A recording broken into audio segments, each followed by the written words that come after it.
अति लघु उत्तरीय प्रश्न। पहला क्वेश्चन, जैव प्रक्रम किसे कहते हैं?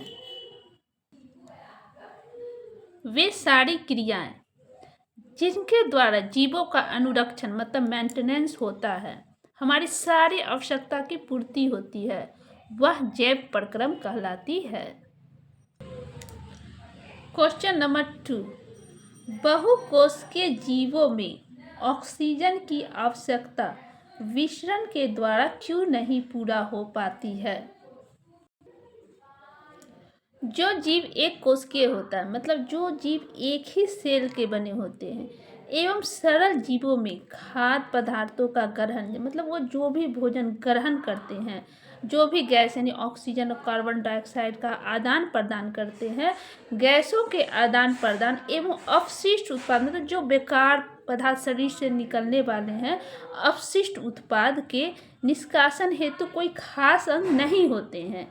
इसके लिए कोई अलग से अंग एक कोशिकीय सेल में नहीं होता है, क्योंकि इनका सारा शरीर जो होता है वह पर्यावरण के संपर्क में होता है। लेकिन बहुकोशिकीय जैसे हम हुए, पेड़ पौधे हुए, जीव जंतु हुए एवं जटिल जीव जो है उसकी सारी कोशिकाएं अपने पर्यावरण के सीधे संपर्क में नहीं रह पाती। जैसे हमारे हार्ट हैं, ये सीधे पर्यावरण के संपर्क में नहीं हैं, अतः इनके विसरण की साधारण क्रिया से मतलब विसरण द्वारा मतलब कोई चीज़ को हम आदान प्रदान विसरण द्वारा नहीं कर सकते। क्रिया की सभी कोशिका की जरूरत पूरी नहीं होती है, इसलिए इसके लिए एक खास अंग होता है।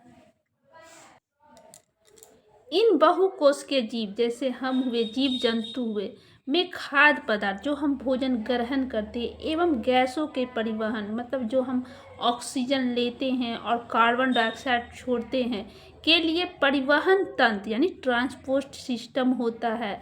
इसके द्वारा खाद्य पदार्थ जो हम खाते पीते हैं एवं गैस जो कार्बन डाइऑक्साइड हम छोड़ते हैं और ऑक्सीजन लेते हैं, शरीर के एक हिस्से ग्रहण करने के स्थान से मतलब हम जो ग्रहण करते एक स्थान से दूसरे स्थान में स्थानांतरित होती है। अब क्वेश्चन नंबर 3 है, जीवों में पोषण की प्रमुख 2 विधियां कौन कौन सी है?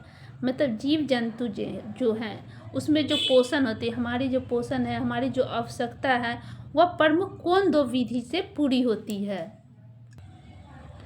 जंतुओं में पोषण मतलब कि पोषण कैसे होती है जीव जंतु में? तो जंतु भोजन के लिए पूर्ण रूप से अन्य जीवों पर निर्भर होता है, मतलब इसमें कोई क्लोरोफिल नहीं ना है जो वो प्रकाश संश्लेषण के द्वारा अपना भोजन का निर्माण खुद कर ले। यह दूसरे जीव जंतु या वृक्ष पर निर्भर होता है, अर्थात जंतु परपोषी होते हैं। परपोषी का मतलब दूसरे पर आश्रित होते हैं, जो इनकी लक्षण है, यही जीव जंतु का लक्षण है। परपोषी जंतु मृतजीवी भी हो सकते हैं, परजीवी भी हो सकते हैं या प्राणी संपोषी भी हो सकते हैं।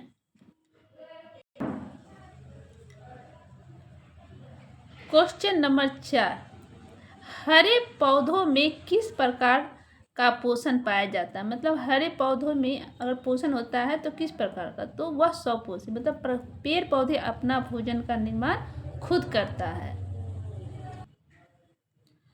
पौधों में पोषण के आधार पर उन पौधों को स्वपोषी कहा जाता है जो अपना भोजन खुद बनाते हैं। जाहिर है कि इन पौधों में प्रकाश संश्लेषण की क्षमता होती है। वे पौधे जो प्रकाश संश्लेषण नहीं कर पाते हैं वह दूसरों पर आश्रित रहते हैं।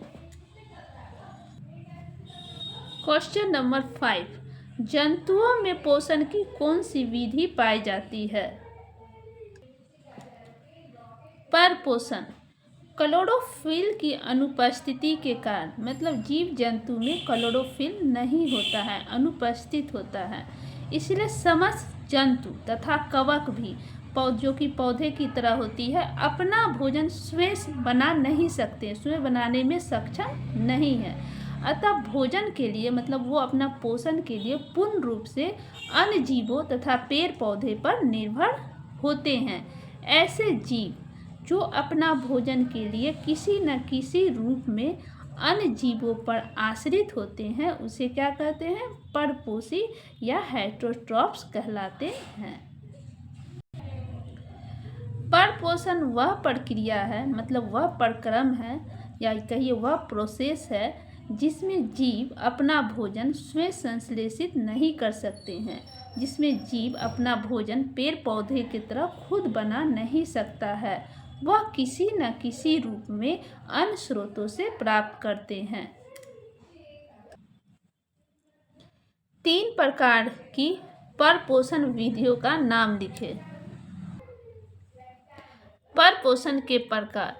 परपोषण मुख्य रूप से 3 प्रकार के होते हैं। पहला, मृत जीवी पोषण। इस प्रकार के पोषण में जीव जंतु मृत जंतुओं और पौधे के शरीर से अपना भोजन अपने शरीर के सतह से घुलित कार्बनिक पदार्थ के रूप में अवशोषित करते हैं। ऐसे जीव मृत जीवी पोषण के द्वारा प्राप्त करते हैं। दूसरा है परजीवी पोषण। इस प्रकार के पोषण में जीव दूसरे प्राणी के संपर्क में रहते हैं, अस्थायी या अस्थायी रूप से उससे अपना भोजन प्राप्त करते रहते हैं। तीसरा है प्राणी संपोषण। वैसा पोषण जिसमें प्राणी अपना भोजन ठोस या तरल के रूप में जंतुओं के भोजन ग्रहण करने की विधि द्वारा ग्रहण करते हैं, प्राणी संपोषण कहलाते हैं। वैसे जीव जिसमें इस विधि से पोषण होता है प्राणी समभोजी कहलाते हैं। इसी में जीव जंतु और हम सब आते हैं। क्वेश्चन नंबर 7, संपूर्ण प्रकाश संश्लेषण की प्रक्रिया का रासायनिक समीकरण लिखें।